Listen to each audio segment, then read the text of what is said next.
بسم اللہ الرحمن الرحیم۔ میرے ہم سفر 24 گھنٹے کے ہم سفر مرکزی جمعیت اہل حدیث صوبہ پنجاب کے سرپرست سید ستین شاہ صاحب آف سرگودا، حضرات ان سے پہلے میں چاہتا ہوں بہترین طریقہ کار سے اور بہت خوبصورت طریقے سے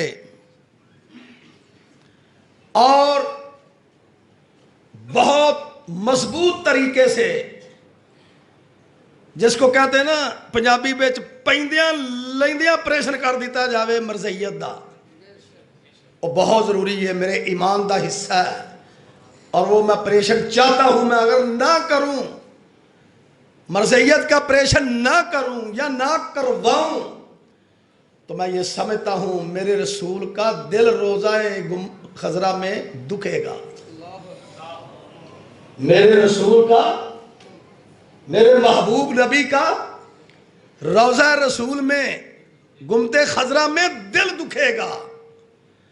یہ تو وہ سبجیکٹ ہے جس نے جنگ یمامہ میں سیدنا ابو بکر صدیق کی حکم پر 1200 صحابہ شہید ہوئے تھے ختم نبوت کی وجہ سے۔ 1200 میں سے 700 حافظ قرآن تھے، اور بقایا جتنی جنگیں اسلام میں ہوئی ہیں نبی علیہ الصلوۃ والسلام سے لے کر 259 صحابہ شہید ہوئے ہیں ٹوٹل جنگوں میں۔ کتنے؟ 259 ختم نبوت کے دفاع کے لیے جو جنگ یمامہ میں شہید ہوئے، مسیلمہ کذاب کے ساتھ لڑتے لڑتے ختم نبوت کے تحفظ کے لیے، وہ 1200 مسلمان تھا اور ان میں سے 700 حافظ قرآن تھا۔ ہم اس کے لیے کٹ مرنے کے لیے تیار ہیں، ہم اس پہ کمپرومائز نہیں کر سکتے، کیونکہ ہم یہ سمجھتے ہیں کہ ہماری جتنی کبییں کوتاہیاں توحید قبول کرنے کے بعد، عقیدہ ختم نبوت کو ماننے کے بعد، آخرت کے عقیدے پہ یقین رکھنے کے بعد، نموس صحابہ کے تحفظ کے بعد، جتنی ہماری مسلمانوں کی بدعملیاں ہیں، یہ قیامت کو صرف اس لیے معاف کر دی جائیں گی کہ میرے پاک نبی کی سفارش سے معاف کر دی جائیں گی، ورنہ مسلمان 3,000 سال آگ میں جلیں گے۔ بد عمل مسلمان جو توحید پرست بھی ہوگا، عقیدہ ختم نبوت کا ماننے والا بھی ہوگا، تحفظ نموس صحابہ بھی ہوگی، سب کچھ ہوگا، لیکن اس میں اور اتنی کوتاہیاں ہوں گی، وہ خالدین فیہا ابدا، ہمیشہ تو جہنم میں نہیں رہے گا، لیکن بد عملی اتنی ہوگی۔ لیکن جب میرے رسول سفارش کریں گے تو اللہ پاک ان پہ صرف نظر کر دیں گے۔ جاؤ جا کر عقیدہ طحاویہ پڑھیں، میں نے اس سے بالترتیب یہ پڑھا ہوا ہے۔ تو اس لیے میں اب دعوت دیتا ہوں، وہ اپنے ان پر ٹائم لمٹ کی پابندی نہیں ہے، لیکن وہ خود ہی بہت سمجھدار ہیں اللہ کے فضل و کرم سے، کیونکہ سید ستین شاہ صاحب کا خطاب شروع ہونے والا ہے۔ اب تشریف لاتے ہیں جرنیل اہل حدیث اور حضرت مولانا بابر فاروق رحیمی صاحب، نائب ناظم تبلیغ مرکزی جمعیت اہل حدیث پاکستان، مرکزی جمعیت اہل حدیث ضلع لاہور شہر لاہور کے سٹی کے ناظم، اور مرکزی جمعیت اہل حدیث پاکستان کے ہیڈ آفس کے کپتان اور انچارج۔ آئیے کیوں نہیں؟ الحمدللہ رب العالمین والعاقبۃ للمتقین والصلاۃ والسلام علی رسولہ الکریم، اما بعد، اعوذ باللہ من الشیطان الرجیم، بسم اللہ الرحمن الرحیم۔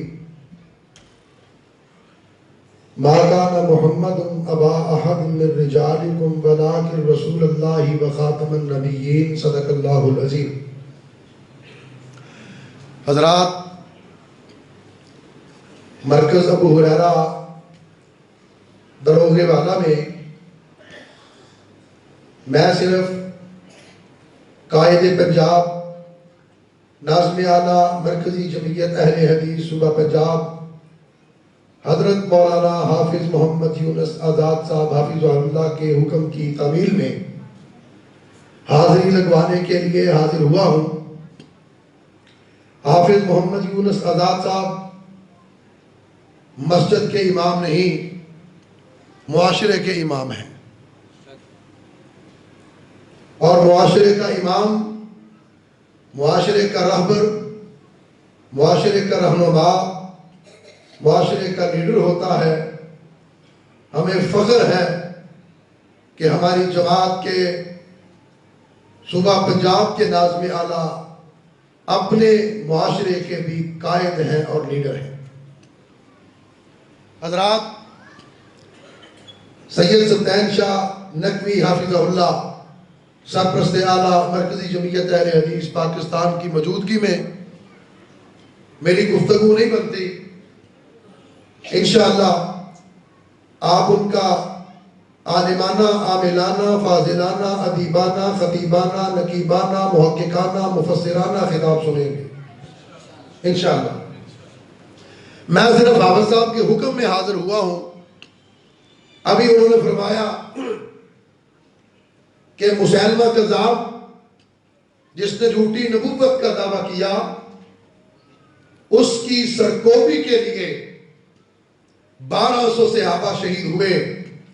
لیکن آج میں اس بات کا اعلان کرنا چاہتا ہوں کہ مسیلمہ کذاب کافر بھی تھا، دجال بھی تھا، کذاب بھی تھا، لیکن اس بر صغیر کے اندر جھوٹی نبوت کا دعویٰ کرنے والا مرزا قادیانی مسیلمہ کذاب سے بڑا دجال تھا۔ مرزا قادیانی مسیلمہ کذاب سے بڑا ملعون تھا۔ مرزا قادیانی مسیلمہ کذاب سے بڑا لعنتی تھا۔ یہ مرزا قادیانی مسیلمہ کذاب سے بڑا کافر تھا، اس لیے کہ مسیلمہ کذاب نے نبوت کا دعویٰ کیا، اپنے آپ کو لعنتی نہیں کہا۔ یہ مرزا قادیانی اتنا بڑا لعنتی، اتنا بڑا ملعون شخص گزرا ہے کہ جس نے خود اپنے آپ کو لعنتی کہا۔ 1878 کے اندر جب اس نے اس طرح کی افواہ بکنا شروع کی، علماء نے اس کا محاسبہ کیا۔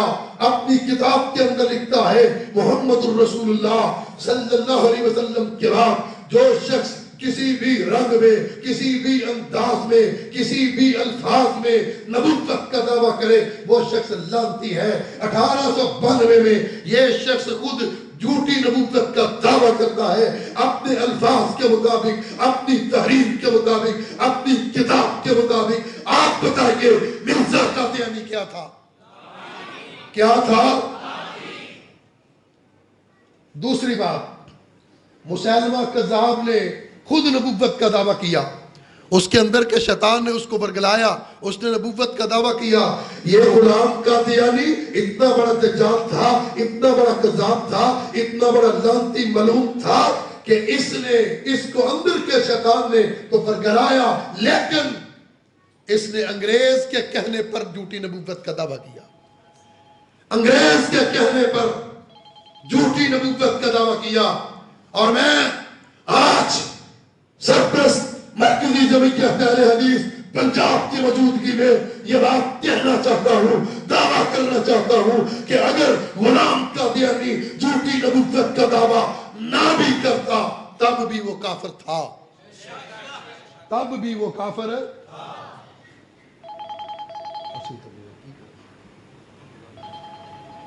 غلام قادیانی اگر جھوٹی نبوت کا دعویٰ نہ بھی کرتا، مولانا مشتاق فاروقی صاحب میرے امیر ضلع لاہور کے تشریف فرما ہے، اگر غلام قادیانی جھوٹی نبوت کا دعویٰ نہ بھی کرتا تب بھی وہ کافر تھا۔ میں اس پر دلائل رکھتا ہوں۔ ختم نبوت بہت اعلیٰ موضوع، بڑا عرفہ موضوع، اس پر علماء بات کرتے ہیں، کرنی بھی چاہیے۔ میں مختصر وقت میں کہنا چاہتا ہوں کہ غلام قادیانی اگر جھوٹی نبوت کا دعویٰ نہ بھی کرتا تب بھی آج انشاءاللہ کافر کی گردان ہوگی، رٹ ہوگی، اور آپ یہ سبق یاد کر کے جائیں گے 2-4 منٹ کے اندر انشاءاللہ۔ یہ غلام قادیانی بکتا ہے اللہ کے بارے میں، توہین کرتا ہے انبیاء کی، گستاخی کرتا ہے صحابہ کرام کی، توہین کرتا ہے ازواج مطہرات کی، نبی کی بیٹیوں کی، اہل بیت کی۔ آپ بتائیے اللہ کی توہین کرنے والا مسلمان ہے یا کافر؟ کہتا ہے اللہ نے مجھے کہا مرزا انت منی بمنزلتی اولادی، کہ اے مرزا قادیانی تو میرے لیے میری اولاد کی طرح ہے، فیصلہ آپ نے کرنا ہے۔ آپ بتائیے جو شخص کہے میں رب کی اولاد ہوں، اللہ نے مجھے اپنی اولاد کہا، اللہ کی اولاد قرار دینے والا، آپ بتائیے مسلمان ہے یا کافر؟ مسلمان ہے یا کافر؟ غلام قادیانی مسلمان ہے یا کافر؟ اس فتوے کے بعد، اس بکواس کے بعد، اللہ کی توہین کے بعد آگے کہتا ہے میرے رب نے کہا مرزا اسمع ولدی، میرے بچے میری بات سنو۔ اللہ کی توہین کرنے والا مسلمان ہے کہ کافر؟ کہتا ہے سارے انبیاء کو اللہ نے 3 لاکھ معجزے عطا کیے، مجھے اکیلے مرزا قادیانی کو 10 لاکھ معجزے عطا کیے۔ آپ بتائیے انبیاء کی توہین کرنے والا مسلمان ہے یا کافر؟ مختصر کرتا چلو، حضرت فاطمہ الزہرا رضی اللہ تعالی عنہا، نبی کا جگر، نبی کا خون، نبی کے دل کا ٹکڑا، نبی کی بیوی، نبی کی بیٹی، شیر خدا کی بیوی حضرت فاطمہ الزہرا رضی اللہ تعالی عنہا، جن کے چہرے کو آسمان کے چاند نے، آسمان کے سورج نے بھی کبھی نہیں دیکھا، ان فاطمہ الزہرا کے بارے میں یہ بکتا ہے کہ میں نے عالم کشف میں دیکھا، میں بی بی فاطمہ کی ران پہ سر رکھ کے لیٹا ہوا ہوں۔ آپ بتائیے حضرت فاطمہ الزہرا رضی اللہ تعالی عنہا کی یہ توہین کرنے والا، یہ گستاخ مرزا قادیانی کافر ہے کہ مسلمان؟ مرزا قادیانی کافر ہے کہ مسلمان؟ کہتا ہے کہ حسین کی بات کرتے ہو، میں گریبان جھاڑوں 100 حسین گرتے ہیں۔ اللہ کا گستاخ کون ہے؟ کافر۔ اللہ کا گستاخ کون ہے؟ انبیاء کا گستاخ کون ہے؟ صحابہ کا گستاخ کون ہے؟ بی بی فاطمہ کا گستاخ کون ہے؟ حضرت حسین کا گستاخ کون ہے؟ اور یہ کافر آپ نہیں کہہ رہے، سید پاک نہیں کہتے، میں نہیں کہتا، یہ پاکستان کا آئین کہتا ہے، پاکستان کا قانون کہتا ہے۔ پاکستان کا آئین اور قانون کیا کہتا ہے؟ آج لوگ پراپیگنڈا کرتے ہیں کہ جی قادیانیوں کے خلاف یہ مولوی کافر کی بات کرتے ہیں، یہ مولوی کافر کے نعرے لگاتے ہیں۔ ذرا غور کیجئے، یہ 1974 کا 30 جون کا دن تھا، پارلیمنٹ کے اندر ایک پرائیویٹ بل پیش ہوا، اس بل پر 2 مہینے بحث ہوتی ہے، اس بل پر 28 اجلاس بلائے جاتے ہیں، 91 قومی اسمبلی کی نشستیں ہوتی ہیں، اور پھر قادیانیوں کے سربراہ پاکستان کے اس کو اسمبلی کے اندر پورا بولنے کا موقع دیا جاتا ہے۔ اس کے بعد پھر یہ لاہوری گروپ کو 17 گھنٹے اپنی بات کرنے کی اجازت دی جاتی ہے۔ 11 دن تک قادیانیوں کا پاکستان میں سربراہ قومی اسمبلی کے اندر سوالوں کے جواب دیتا ہے، اپنے حق کے اندر دلائل دیتا ہے۔ اس کے 11 دن یہ لاہوری گروپ کے 17 دن بحث چلتی ہے، 2 گھنٹے 2 ماہ پورے 2 ماہ تک قومی اسمبلی کا اجلاس ہوتا ہے۔ 5 اور 6 ستمبر کو یحییٰ بختیار اس وقت کے اٹارنی جنرل نے بحث سمیٹی، 2 دن کے اندر بحث سمیٹتا ہے۔ 7 ستمبر 1974 کو پاکستان کے وزیر اعظم ذوالفقار علی بھٹو اپنا خطاب کرتا ہے، اور خطاب کے دوران اس قادیانیت کے دجل پر، قادیانیت کے کفر پر، قادیانیت کی غراست پر، قادیانیت کی شیطنت پر مہر ثبت کر کے آئین کے اندر لکھتا ہے قادیانی اب ذرا غور کرنا، یحییٰ بختیار کسی مدرسے کا فارغ نہیں تھا، یحییٰ بختیار ایک سیکولر آدمی تھا، اٹارنی جنرل پاکستان۔ اس وقت کا اپوزیشن لیڈر ولی خان کسی مسجد کا خطیب اور امام نہیں تھا، سیکولر تھا۔ پاکستان کا وزیر اعظم ذوالفقار علی بھٹو کسی مسجد کا امام اور خطیب نہیں تھا، وفاق المدارس کا فارغ نہیں تھا، سیکولر تھا۔ یحییٰ بختیار بھی سیکولر تھا، ولی خان بھی سیکولر تھا، وزیر اعظم بھٹو بھی سیکولر تھا۔ ان سیکولروں سے پوری قومی اسمبلی اس کے ساتھ پھر مہر سبب کرتی ہے، قادیانیت کے کفر پر اعلان کرتے ہیں قادیانی کافر ہے۔ اور لوگوں، بات مولویت کی نہیں ہے، بات دیکھیے کہ سیکولر وزیر خان ہے، اپوزیشن لیڈر سیکولر ہے، وزیر اعظم سیکولر ہے، اٹارنی جنرل سیکولر ہے، سارے سیکولر قادیانیت کے کفر کا اعلان کرتے ہیں۔ یہ میرے آقا کی ختم نبوت کا معجزہ ہے۔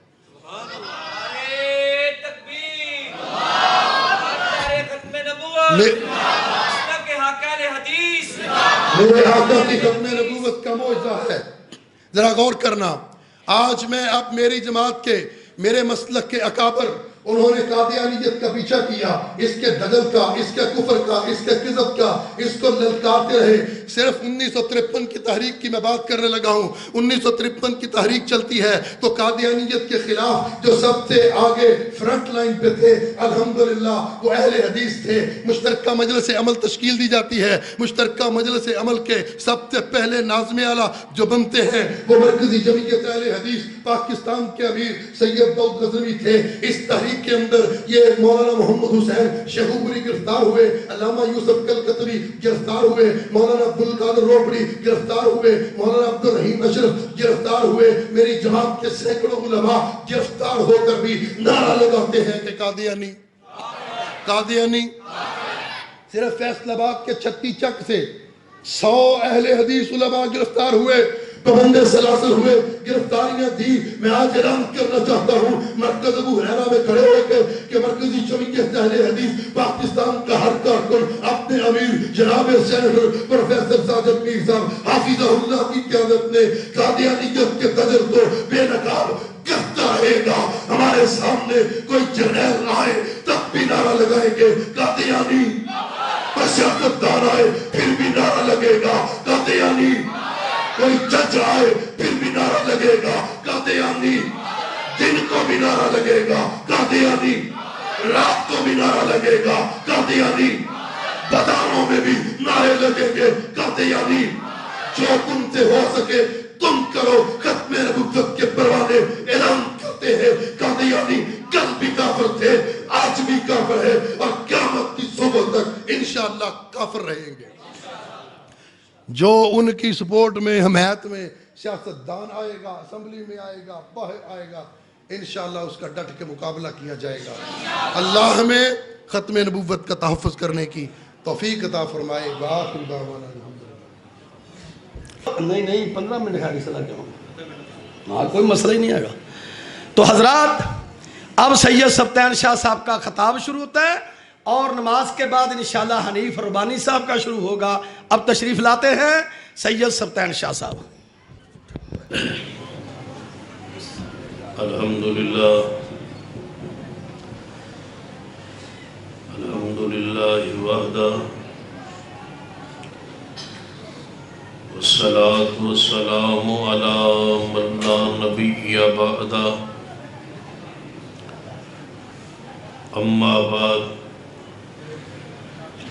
فأعوذ باللہ السمیع العلیم من الشیطان الرجیم من حمزه ونفخه ونفثه۔ بسم اللہ الرحمن الرحیم۔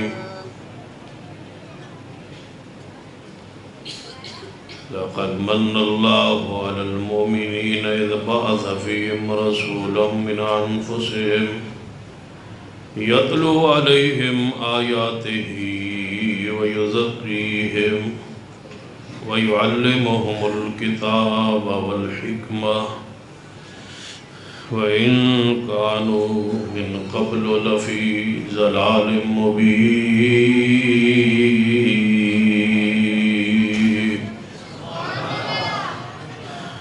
ذی وقار علماء کرام، بزرگوں اور دوستوں، واجب الرسول قابل احترام اسلامی روحانی ماحول کا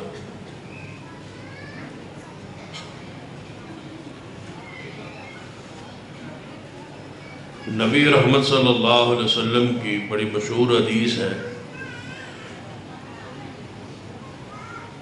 آپ نے فرمایا کہ میرے جانے کے بعد میری امت جو ہے وہ مختلف فرقوں اور گروہوں میں تقسیم ہو جائے. یہ حضور کی خبر ہے، رسول اللہ نے بیان کی ہے کہ میری امت 73 فرقوں میں تقسیم ہو جائے. پھر آپ نے اس کی وضاحت کی اور پوری تفصیل بیان. پہلے آپ نے فرمایا کہ میری امت 73 فرقوں میں تقسیم ہوگی. اس پر یقین اور ایمان ہے یا نہیں؟ توجہ ہے آپ کی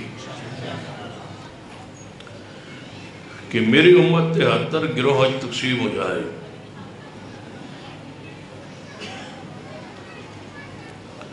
سب کا ایمان ہے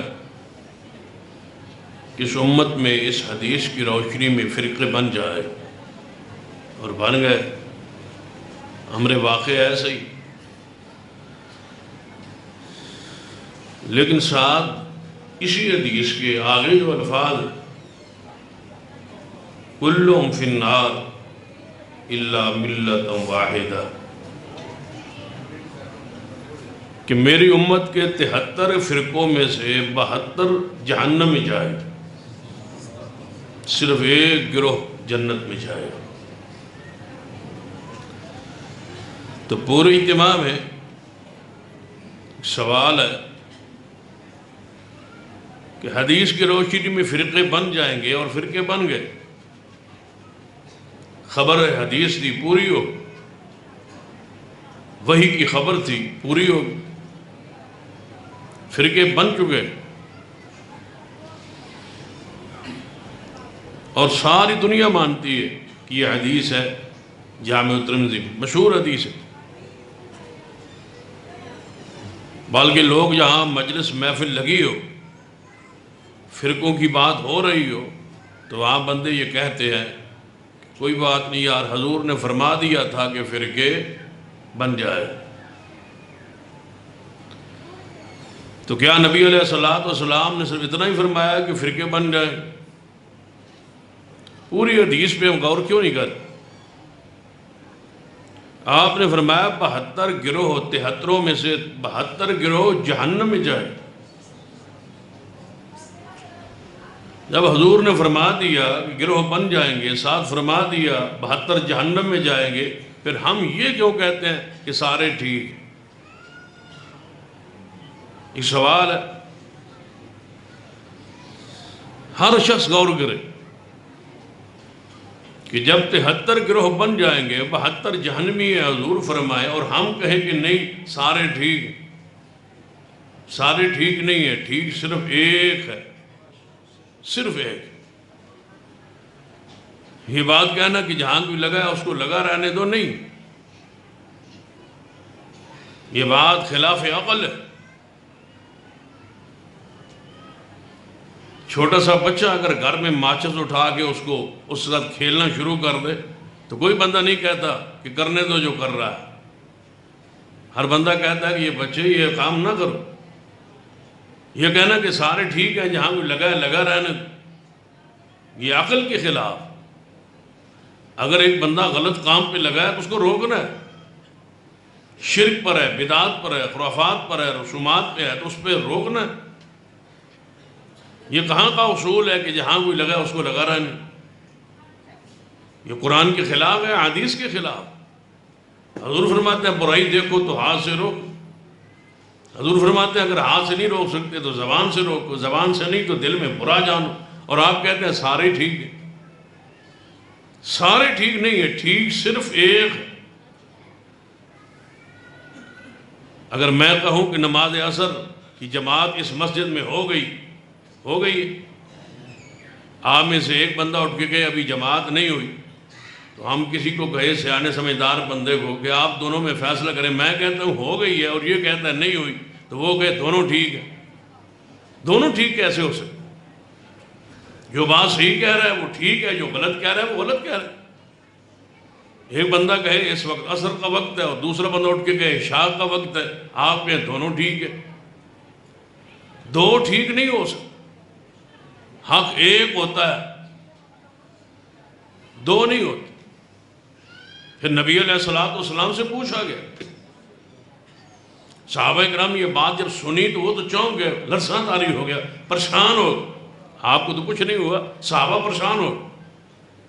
یا رسول اللہ صلی اللہ علیہ وسلم 73 گروہ اور 72 جہنمی، وہ ایک گروہ جو جنتی ہوگا اس کی کوئی نشانی کوئی علامت بیان کر۔ صحابہ پریشان ہو، اتنا بڑے کثیر تعداد لوگوں کی جہنم میں جائے۔ ہم کثرت دیکھتے کہ فلاں گروہ زیادہ ہے تو شاید وہ حق پر ہو۔ نبی علیہ السلام سے صحابہ نے پوچھا، یا رسول اللہ صلی اللہ علیہ وسلم فرمائیے 73 گروہ میں سے جو ایک گروہ جنت میں جائے گا اس کی کوئی علامت اور نشانی بتلائی۔ تو نبی علیہ السلام نے اس کی نشانی بتلائی۔ نشانی کس لیے بتلائی تھی کہ آپ غور کریں، نشانی کس لیے بتلائی تھی کہ آپ اس حق والے گروہ کے ساتھ قیامت تک کے لیے نشانی پلے باندھ لیں، اور قیامت تک کے لیے ہر شخص جو حق تلاش کرنا چاہتا ہے وہ نشانی اس گروہ میں تلاش کرے۔ ایک ہی نشانی ہوتی۔ اگر آپ نے چاولوں کو چیک کرنا ہو تو دیگ میں سے ایک آدھ چاول چیک کر، ساری دیگ تو کوئی کھا کے نہیں چیک۔ ایک نشانی رسول اللہ نے بیان کر۔ وہ حدیث جو حضرت سیدنا سلمان فارسی رضی اللہ تعالی کے حوالے سے معروف ہے کہ سیدنا سلمان رضی اللہ تعالی مذہباً مجوسی تھے، لیکن مطمئن نہ رہے اپنے مذہب پر۔ جس بھی باطل گروہ کو آپ دلائل دیں گے اور وہ دلائل پہ غور کرے گا تو اپنے مذہب پر مطمئن نظر نہیں آئے۔ یہ صرف اللہ کی زمین پہ اہل حدیث کو یہ اعزاز حاصل ہے کہ ہم اپنے منہج پر اسی طرح مطمئن ہیں کہ جس طرح قرآن لا ریب فیہ ہے، ہمارا مسلک ہر غلطی اور خطا سے پاک ہے۔ مطمئن ہے کہ ہماری نماز، ہمارے اعمال، ہمارے عقائد وہی ہیں جو قرآن میں ہے، مصطفیٰ کی حدیث۔ یہ اطمینان اور کسی گروہ کو حاصل نہیں۔ سیدنا سلمان رضی اللہ تعالی مجوسی مذہب کو چھوڑا، لمبی ایک تاریخ ہے، اشارہ کرتا ہوں۔ عیسائی مذہب کو اختیار کی، حضور کی آمد سے پہلے کی بات، اور اس وقت عیسائی مذہب ہی حق تھا، جو عیسیٰ علیہ السلام کی شریعت پہ تھے وہ حق پر تھے۔ تو عیسائی مذہب کو اختیار کر عیسائی مذہب میں رہے۔ زندگی کے آخری ایام تھے، ان کے استاد کے جو ان کا استاد تھا، پادری تھا، جس سے حق کو تلاش کیا تھا، پوچھا تھا، دلائل لیے تھے، تحقیق کی تھی، اس کے پاس بیٹھے ہیں اور وہ موت زندگی کی حالت کیفیت سکرات میں۔ سلمان آہستہ سے قریب ہو گئے، فرمایا استاد جی لگتا ہے آپ کی زندگی وفا نہیں کرے گی، میں مجوسی مذہب چھوڑ کے تحقیق کر کے آپ کے مذہب عیسائیت میں آیا، اب آپ کے مرنے کے بعد میں عیسائیت پر ہی مروں یا کسی اور نبی نے یا رسول یا شریعت نے آنا ہے، مجھے کوئی بتلا دے۔ میں تو اپنے علاقے کا شہزادہ ہوں، سب کچھ حق کے لیے چھوڑ کے آیا ہوں، کہیں کفر پر، شرک پر، بدعات پر، خرافات پہ نہ مر جاؤں۔ کیا یہی مذہب حق ہے، اسی پہ رہنا اور مرنا ہے؟ تو پادری مرتے وقت کہنے لگا، اے سلمان، میں نے تورات، زبور، انجیل کو پڑھا ہے، جاتے جاتے آپ کو سچی بات کہہ رہا ہوں، ایک نبی آئے گا، ایک نبی آئے گا۔ اگر وہ پیغمبر آ جائے تو اس محمد صلی اللہ علیہ وسلم، اس نبی کا کلمہ پڑھ کے اس کا غلام بن جانا وہی حق ہوگا۔ سلمان کہنے لگے، یا استاد جی، اس نبی ہماری زندگی میں اگر آ جائے تو اس کی کوئی نشانی، کوئی علامات تو بتلا دو تاکہ میں وہ علامات پلے باندھ لوں اور اس نبی کی نبوت کو مان لوں۔ فرمایا سلمان، وہ نبی جس بستی میں آئے گا اس بستی میں کھجوریں عام ہوں گی. علامات حق، حق والی شخصیت ہستی کی نشانیاں بیان کی جا رہی. حق والے گروہ کی علامات نشانیاں قرآن اور حدیث میں موجود ہیں. کاش کوئی پڑھے اور غور کرے. یہ کیسے ہو سکتا ہے کہ نبی علیہ السلام آئیں اور دنیا میں رہے اور حق پہ نہ پھیلائیں اور جاتے ہوئے خبر دے جائیں کہ میری امت گروہ میں تقسیم ہو جائے گی، 72 جہنم میں جائیں گے اور ایک گروہ جنت میں جائے گا، اور اس کے لیے کوئی راہ کا تعین نہ کرے؟ یہ کیسے ہو سکتا ہے؟ فرمایا ہے سلمان وہ نبی تحفہ قبول کرے گا، صدقہ نہیں کھائے. اور اس نبی کی چوتھی علامت یہ ہوگی کہ دونوں کندھوں کے درمیان نبوت کی مہر ہوئی.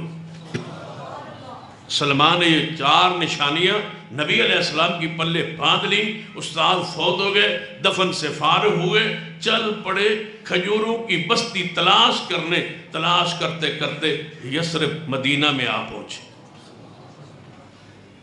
یہ بستی ہے کھجوروں کی، اس علاقے میں ہو سکتا ہے وہ نبی یہاں آ جائے. انتظار میں یہاں غلامی کر رہے. آپ علاقے کا شہزادہ ہے لیکن حق کی تلاش کے لیے غلامی کر رہے. ہم اپنے سٹیٹس کو، مقام کو چھوڑتے ہی کہ اگر میں دکاندار اتنا بڑا تاجر ہوں، اگر میں حدیث ہو گیا دنیا کیا گئی. میں سیاستدان ہوں، اگر میں نے مسلک تبدیل کر لیا تو میرے تو ووٹ خراب ہو جائے. ہمیں یہ جاہو منصب چھوڑنے کے لیے یہ حق میں سب سے بڑی رکاوٹ. سلمان شہزادہ ہے لیکن حق کی تلاش کے لیے لوگوں کی کھجوریں توڑ رہا. کھجور پہ چڑھے ہوئے. نبی علیہ السلام مکہ سے مدینہ تشریف جب لائے تو ان کا مالک نیچے کھڑا ہے کھجوروں کے. وہ کھجوریں اوپر سے توڑ توڑ کے نیچے پھینک رہے. سیدنا سلمان جس کے پاس غلام تھے، جس کے نوکر تھے، جس کے ملازم تھے، جس کی کھجوریں توڑ رہے تھے، وہ نیچے کھڑا ہے. اس کا دوست اسے ملنے آیا اور کہنے لگا تو نے سنا ہے مکہ سے ایک شخص آیا ہے جسے محمد کہا جاتا ہے اور وہ کہتا ہے کہ میں نبی ہوں، ہجرت کر کے ہمارے شہر مدینہ میں پہنچا ہے. سلمان نے کھجوروں کو چھوڑ دیا، وہاں سے نیچے اتر آئے. مالک کو کہنے لگے ذرا اس سے پوچھو وہ نبی کہاں ہے. مالک کو غصہ ہے، اب تو کھجوریں توڑ رہا ہے، مزدوری کر رہا ہے. تھپڑ مارا، جاؤ کھجوریں توڑو. آپ کو کیا لگے اس نبی کے ساتھ. یہ اوپر چڑھے، اوپر چڑھتے جا رہے ہیں دوبارہ کھجور پر، اور ساتھ دل دل میں کہہ رہے میرے مالک تو کیا جانے کہ سلمان کھجوریں توڑنے تو آیا ہی نہیں، میں تو حق کی تلاش میں ہوں. اللہ کے بندو حق کی تلاش میں نکلو. کہ آج کا یہ سارا جلوس کا اور جشن کا جو منظر تمہیں حق کی تلاش کے لیے کوئی مشکل رہ گئی ہے بات؟ کیا یہ لوگ جو بازاروں میں پھر رہے ہیں، جشن منا رہے ہیں، اگر یہ حق ہے تو پھر بتاؤ مسلمان، اسلام اور دین پھر ہے کہاں؟ اگر یہ لوگ حق پر ہیں. میں حیران ہوں، اذان ہوتی ہے نماز کی، بندہ گھر سے چلتا ہے، اس کی منزل متعین کہ میں جا رہا ہوں کدھر؟ مسجد میں اور نماز کے. ایک بندہ صدقہ و خیرات دینے کے لیے گھر سے نکلتا ہے، اس کی منزل متعین ہے کہ میں وہاں جا کے فلاں شخص کو فلاں ادارے میں صدقہ اور خیرات دوں. ایک بندہ حج کو جا رہا ہے، اس کو پتہ ہے کہ میں یہاں سے نکل رہا ہوں اور میں بیت اللہ میں حاضری ہے، وہاں حج اور عمرہ ہوں. اس کا سفر، اس کی منزل متعین. ایک بندہ عید کے لیے جا رہا ہے، اس کو پتہ ہے میں عیدگاہ میں جا رہا ہوں، عید کی نماز پڑھوں گا، واپس آؤں گا. یہ ایسا عمل اور ایسا یہ جشن ہے، گھر سے نکلنے والے کوئی پتہ نہیں کہ میں نے جانا کہاں ہے، میں نے کرنا کیا ہے. میں نے باہر نکلنا ہے، بازار میں جانا ہے، کون سے بازار میں جانا ہے کوئی پتہ نہیں، کہاں تک جا کے پہنچنا ہے کوئی پتہ نہیں، میں نے کیا کرنا ہے کوئی پتہ نہیں، میں کیوں نکلا ہوں، حضور پیدا ہو، یہ جا کدھر رہے ہو کوئی پتہ نہیں، منزل تمہاری کیا ہے کوئی پتہ نہیں، کرنا تم نے کیا ہے کوئی پتہ نہیں. نکلتے ہیں گھر سے باہر، دیکھی جائے گی جو ہوگا سو ہوگا. اور میں تو کہا کرتا ہوں یہ جلوس جو ہے مجھے نہیں سمجھ آئی کہ یہ جلوس کیوں ہے. خوشی تو ہے حضور کے آنے کی، لیکن خوشی کا معنی جلوس کہاں لکھا ہے؟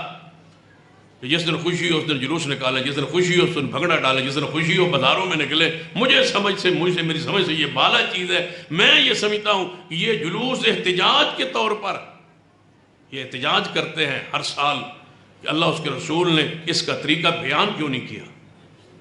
یہ احتجاج ہے اللہ کے خلاف اور شریعت کے خلاف کہ اتنا بڑا جشن ہمارا ہم نے منانا تھا. اگر تو آیت نازل کر دیتا، حدیث کوئی بیان ہو جاتی، حضور کر جاتے، صحابہ کر جاتے، کم از کم ہم ان سے سامنے شرمندہ تن ہوتے، ہم وہ دلائل بیان کرتے. احتجاج کیا جا رہا ہے یا نیا نبی بیچ جو جشن کا طریقہ بیان کرے، یا تیرے نبی نے ہمیں بیان کیوں نہیں کیا. یہ احتجاج کے طور پر جلوس ہے جو جاری تو رہے گا لیکن مراد کبھی پوری نہیں ہو. کیا خیال ہے؟ مراد یہ پوری نہیں ہو. احتجاج یہ جاری ہے لیکن یہ خواہش چاہت تمنا پوری نہیں ہو. کیونکہ قرآن خاموش، حدیث خاموش. اب گھر سے یہ نکلتے ہیں جلوس کے طور کے لیے، جانا کدھر ہے کوئی پتہ نہیں ہے. قرآن حدیث خاموش ہے، تبھی تو بازار پھر رہے ہیں، مارے پھر رہے ہیں کہ طریقہ کیا ہے خوشی منانے کا. اسلام خاموش ہے. یہ احتجاج کر رہے ہیں کہ یا اللہ تو نے اس دن کے طریقے کو سمجھایا کیوں نہیں، تیرے نبی نے بیان کیا کیوں نہیں. اس پر یہ جلوس جاری. اس کے علاوہ اور اس کے کیا مقصد ہے؟ جلوس تو نکلتا ہی احتجاج کے طور پر مطالبہ منوانے کے لیے، لیکن یاد رکھنا قیامت تک نبی آنا کوئی نہیں تو انہوں طریقہ ہوں جشن تک کسے بتانا کوئی. نعرہ تکبیر، نعرہ تکبیر. اپنے سرپرست دے نعرے ناظمے والا مارے تے گل پھر تر دی ہے. اور تھوڑے من مار رہے پیسے نہیں. تمہاں پھر میرے مار. اچھا نعرہ تکبیر، نعرہ تکبیر، نعرہ تکبیر. ختم نبوت، تاجدار ختم نبوت، تاجدار ختم نبوت. میں کہوں گا اتباع رسول پہ، تساں کہنا ہے جان بھی قربان ہے. اتباع رسول پہ، اتباع رسول پہ، اتباع رسول پہ، اتباع رسول پہ، اتباع رسول پہ، اتباع رسول پہ، عقیدہ توحید پہ، عقیدہ توحید پہ، عقیدہ ختم نبوت پہ، عقیدہ ختم نبوت پہ. عظمت مصطفیٰ، عظمت مصطفیٰ، عظمت مصطفیٰ. شان صحابہ، شان اہل بیت، شان اہل بیت، شان اولیاء اللہ، شان اولیاء الرحمن، شان اولیاء الرحمن، شان اولیاء الرحمن. محدثین، محدثین، محدثین، محدثین، محدثین. ملک پاکستان، ملک پاکستان، نظریہ پاکستان پہ، ہاں نظریہ پاکستان پہ، نظریہ پاکستان لا الہ، نظریہ پاکستان لا الہ، نظریہ پاکستان لا الہ، نظریہ پاکستان لا الہ، نظریہ پاکستان لا الہ، نظریہ پاکستان پہ. لقد من اللہ علی المؤمنین، لقد من اللہ علی المؤمنین اذ بعث فیہم رسولا من انفسہم یتلو علیہم آیاتہ ویزکیہم ویعلمہم الکتاب والحکمہ وَإِن كَانُوا مِن قَبْلُ لَفِي ضَلَالٍ مُبِينٍ. میرے اور تواڈے پیرو مرشد جناب محمد صلی اللہ علیہ وسلم نے ارشاد فرمایا میری امت 73 گروہ تقسیم ہو جائے گی، 72 جہنم اندر، ایک گروہ جنت اندر. علامات نشانی پہ غور کیجئے. سیدنا سلمان سیدنا سلمان فارسی رضی اللہ تعالیٰ عنہ رات نو موقع پا کے اور چند کھجوراں نال لے کے سیدنا ابو ایوب انصاری رضی اللہ تعالیٰ نے گھر اندر پہنچے جتے محبوب ہجرت کر کے تشریف لے آئے. کہنے لگے اے محمد صلی اللہ علیہ وسلم میں کھجوراں صدقے اندر لے آیا, تسی سفر کر کے آئے, توڑے ساتھی نال مسافر دی حیثیت لائے, میں صدقہ دینا چاہنا ہے, صدقہ قبول فرما لو. نبی علیہ السلام نے کھجوراں پکڑی, نے فرمایا میرے صاحب ہے تسی کھجوراں کھا لو, اللہ نے میری ذات تے صدقہ حرام کر دیتا ہے. سیدنا سلمان فرماتے ہیں میں سمجھ گیا, پہلی علامت کھجوراں والی بستی, دوسری علامت حق والے نبی دی کہ وہ صدقہ نہیں کھان گے اور تحفہ قبول کرن گے. سیدنا سلمان فرماندے نے جدوں نبی علیہ السلام نے کھجوراں صدقے اندر نہیں کھا دیا, 2-4 دن گزرے, پھر میں لے کے کھجوراں آیا, عرض کیتا محبوب جی ہے تحفہ ہے تے تحفے قبول فرما لو. آپ نے کھجوراں تناول فرمائیاں, فرما اللہ دا نبی تحفہ قبول کیتا کرنا ہے. ہن بار بار سلمان حضور دے کندے ال ویکھن تے نشانیاں تے پوریاں ہو گیا سن. ہن چوتھی نشانی بار بار حضور دے کندے ال ویکھن. نبی علیہ السلام سمجھ گئے. آپ نے فرمایا سلمان کی چاہندے ہو؟ فرمایا محبوب جی ذرا اپنے کندھے مبارک تو کپڑا تے ہٹاؤ. جو ہی ہٹایا ہے مور نبوت ویکھیے تے نالے چمی جا رہے نے تے نالے حضرت محبوب جی کلمہ پڑھا لو. چارے نشانیاں پوریاں ہو گیا نے, لہٰذا کلمہ پڑھا لو. 4 علامات حضور اندر ویکھیا نے. سلمان نے تے سلمان دار اسلام اندر داخل ہو گئے. آپ نے فرمایا میرے صحابہ اگر ایمان ثریا ستارے پہ چلا جائے, اگر ایمان ثریا ستارے پہ چڑھ جائے تو یہ فارسی جوان یہ سلمان وہاں سے بھی حق لے کے آ جائے. حق اگر کی تلاش میں نکلو, جب پیغمبر نے فرمایا میری امت 73 گروہ میں تقسیم ہو جائے گی, 72 جہنم, ایک گروہ جنت میں جائے گا, اس گروہ کی تلاش میں ذرا نکلو. ایمان ثریا ستارے پر بھی ہو, ہدایت کی تڑپ ہو, ہدایت کی تلاش ہو. اللہ بندے کو گمراہی میں نہیں مارتا, اللہ ہدایت کا راستہ ضرور عطا کرتا.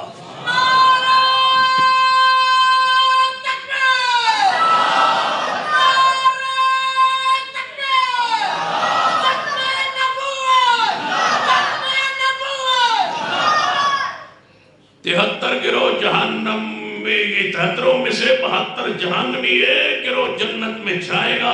اس کی علامت یا رسول اللہ بتلائیے. صحابہ حضور سے پوچھ رہے حق والے گروہ کی نشانی کیا ہے جس نے جنت میں جانا ہے؟ آپ نے فرمایا ما انا علیہ اليوم و اصحابی, میرے صحابہ سن لو, حق والے گروہ کی نشانی قیامت تک یہ ہوگی جس چیز پر میں آج اور میرے صحابہ موجود ہے, جو جماعت اس عقیدے پر رہے گی وہ جماعت حقہ ہوگی, وہ جماعت طائفہ منصورہ ہوگا, وہی لوگ جنت میں جائیں گے جس پر میں اور میرے صحابہ ہے. تو پھر شک کون سا رہ گیا؟ جو صحابہ کو نہیں مانتا وہ حق پر کیسے ہو سکتا ہے؟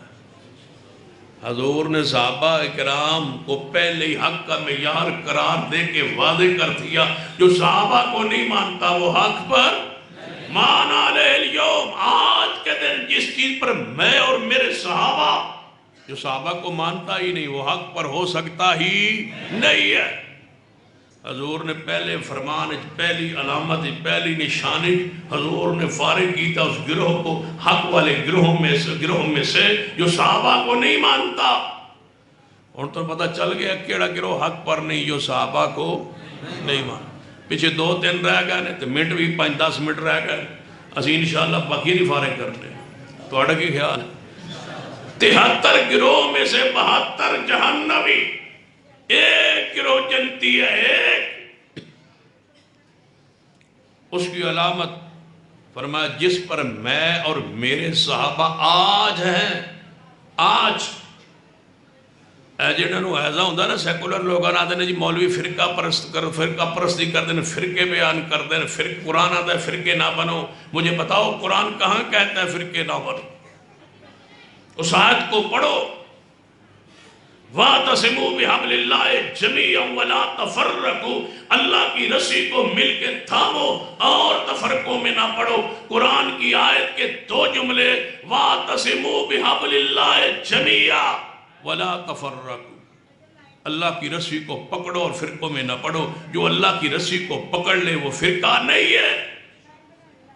فرقہ وہ ہے جو رسی کو نہ پکڑے، فرقہ وہ ہے جو رسی کے ساتھ نیا دھاگا باندھے۔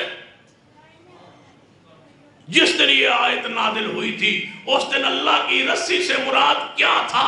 یہ وہ رسی کتاب و سنت کی صورت میں جس کا ایک سرا رب کے ہاتھ میں تھا اور دوسرا سرا محمد مصطفیٰ کے ہاتھ میں تھا۔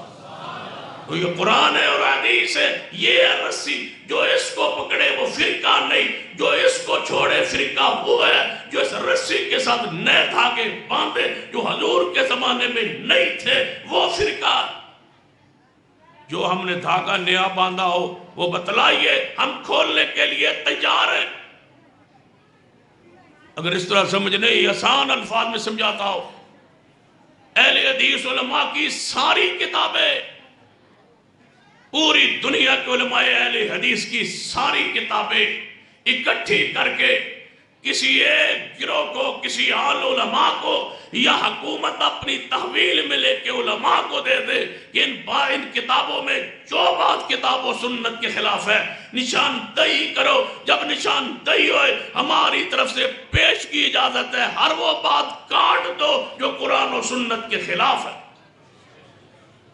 فرقہ واریت کو ختم کرنے کا واحد راستہ یہ ہے، ہماری ساری کتابیں حکومت اپنی تحویل میں لے کے علماء کی کمیٹی بنا کے جو بات کتاب و سنت کے خلاف ہے اس کو مٹا دو، ختم کر دو، اور جب ہماری کتابیں صاف ہو جائے پھر دیگر فرقوں کی کتابیں ہمارے حوالے کرو۔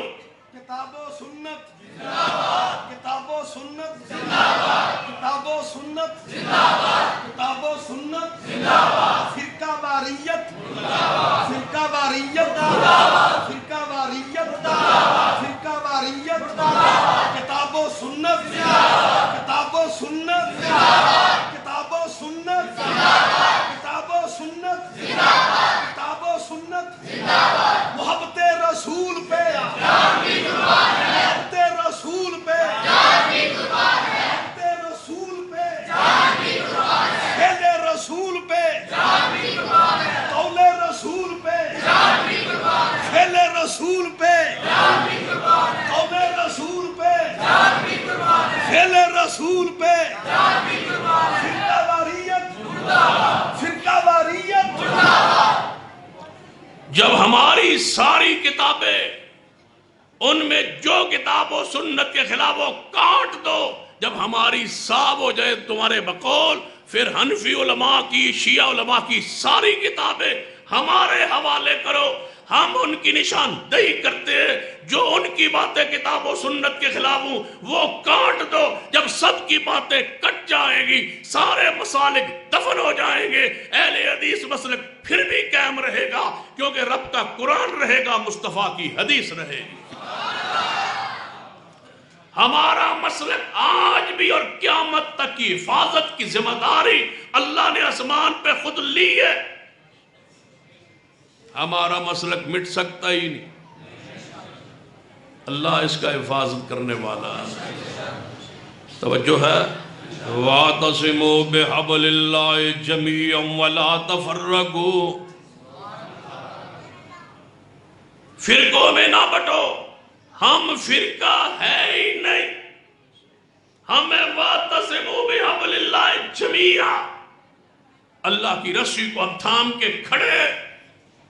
ایک بدعت، پھر سن لیجئے، صرف ایک بدعت، پھر لکھیے صرف ایک بدعت جو ہمارے عمل میں ہو، جو حضور نے اور صحابہ نے نہ کیا ہو، ہم دین سمجھ کے ثواب سمجھ کے کرتے ہو، نشاندہی تم کرو، چھوڑنے کا اعلان ہم کرتے ہیں۔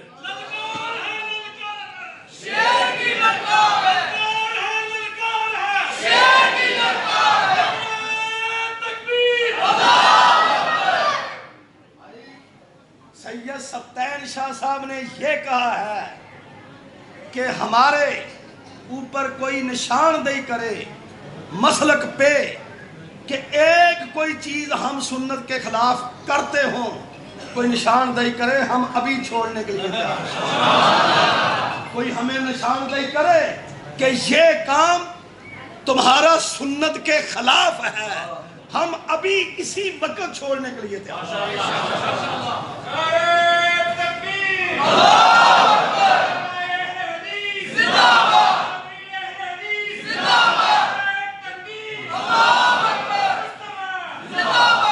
اثر تو پہلے، یعنی چھوڑیں گے بھی اثر تو پہلے لَقَدْ مَنَّ اللَّهُ عَلَى الْمُؤْمِنِينَ، لَقَدْ مَنَّ اللَّهُ عَلَى الْمُؤْمِنِينَ۔ ہم سے پوچھو کہ رب کا احسان مصطفیٰ بن کے ہمارے لیے آئے ہیں تو ہم نے اس احسان کو اپنے سینوں میں سے لگایا گیا۔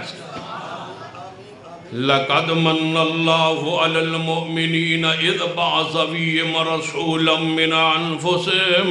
حق والے گروہ کی علامات نشانیاں حضور نے بیان فرمائی، خود فرمایا مَا أَنَا عَلَيْهِ الْيَوْمَ وَصَحَابِي، جس چیز پر میں اور میرے صحابہ، حق والے گروہ کی دوسری علامت الَّذِينَ آمَنُوا وَلَمْ يَلْبِسُوا إِيمَانَهُمْ بِظُلْمٍ أُولَئِكَ لَهُمُ الْأَمْنُ وَهُمْ مُهْتَدُونَ۔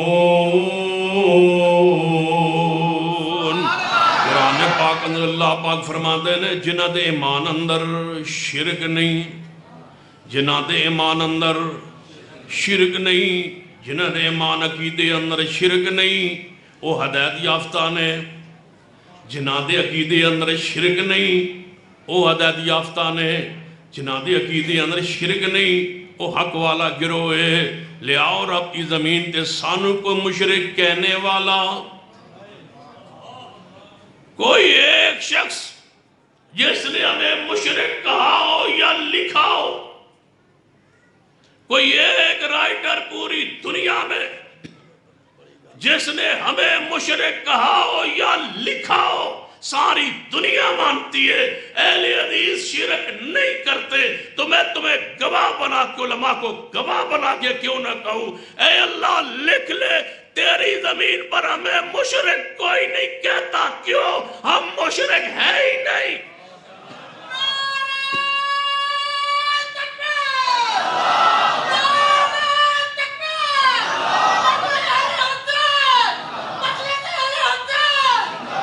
قبروں کا احترام مگر ان کو سجدہ حرام، قبروں کا احترام ایسے نہیں، قبروں کا احترام، قبروں کا احترام، بزرگوں کا احترام، اونچی بولو مگر سجدہ حرام، قبروں کا احترام،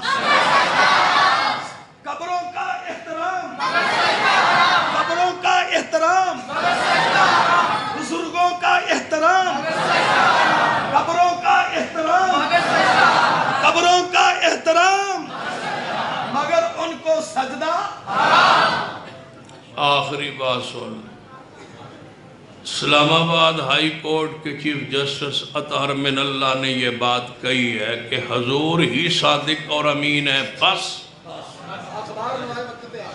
صادق امین ہے حضور، بس باقی کسی کے لیے یہ دو الفاظ استعمال نہیں ہو سکتے۔ ہم کہتے ہیں ٹھیک ہے ٹھیک ہے، اگرچہ دلائل دوسری طرف دیے جا سکتے ہیں، لیکن یہی بات کہتا ہوں ٹھیک ہے تم نے کہہ دیا صادق اور امین لفظ حضور کے لیے خاص ہیں اور کسی کے لیے نہیں ہو سکتے، تم نے ہمارے راستے کو صاف کر دیا ہے، ہم پھر عدالت میں آنے والا ہے کہ داتا رب کے لیے کسی اور کے لیے نہیں ہے۔ پھر ہماری بھی درخواست قبول کریں، سماعت کریں، ہم بھی دینے آ رہے ہیں کہ داتا رب ہے، رب کے علاوہ کوئی نہیں۔ جس طرح M N As M P As کے لیے صادق امین نہیں کہا جا سکتا، علی حجویری کے لیے داتا بھی نہیں کہا جا سکتا۔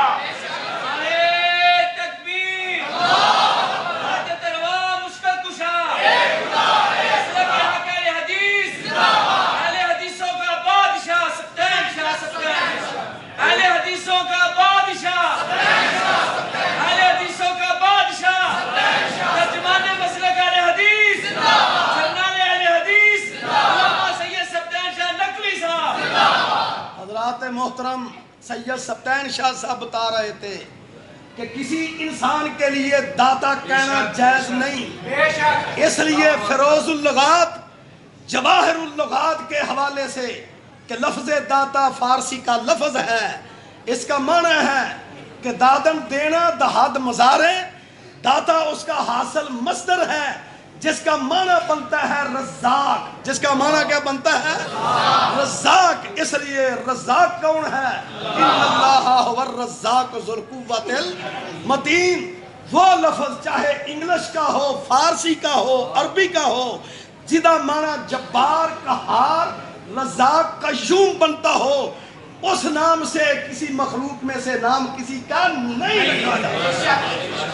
پھر ہمارے انشاءاللہ کہ پیر عبد القادر جیلانی غوث نہیں، سارے قانون بنائی جاؤ، اسی توڑے نال ہے انشاءاللہ۔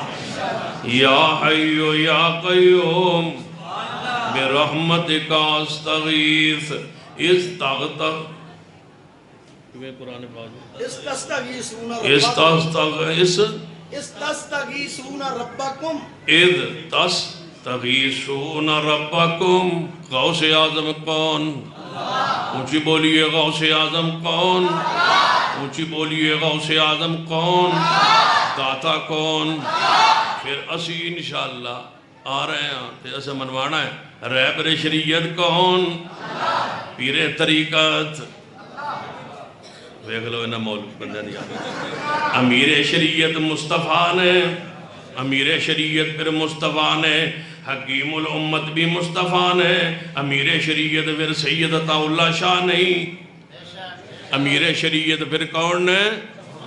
تو پھر اسا کلوانا ہے جے صادق امین صرف حضور نے، تو پھر اے بھی لکھنا پے گا مولانا فضل الرحمن صاحب امام اعظم مصطفیٰ نے، پھر اے بھی لکھنا پوے گا انشاءاللہ اے بھی لکھواواں گے جے صادق و امین کسے غیر نبی نو نہیں کیا جا سکتا، پھر امام اعظم بھی سوائے مصطفیٰ دے کسے نو نہیں کیا جا سکتا، پھر منواواں گے۔ فرمایا ورفعنا لک ذکرک، پھر منواواں گے وما ارسلناک الا رحمت للعالمین،